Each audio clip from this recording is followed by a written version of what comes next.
Hey guys, and welcome back to my channel. My name is Maro Anye, and in today's video we're going to be going over how I make my emotes. Alright, so step one, I start off with a sketch of how I want my emote to look. Whether it's a static or an animated emote, I always start off with a sketch. In this video, we are doing an animated emote, so each sketch is a different frame for how I want the emote to move.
Now for the second step, I like to go in and do an outline of all of my sketches. At this part, you can play around with the thickness of how you like your emotes.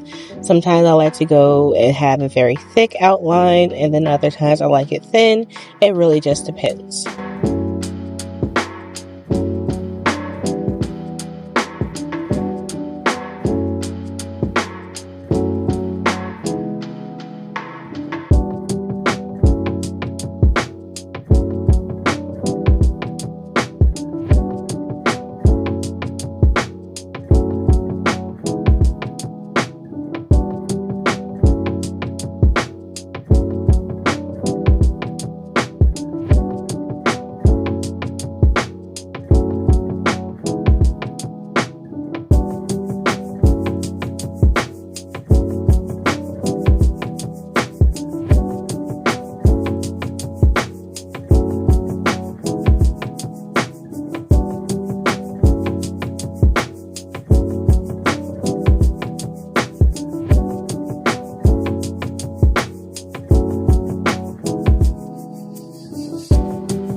For the next step, I like to go ahead and pick out my color palette.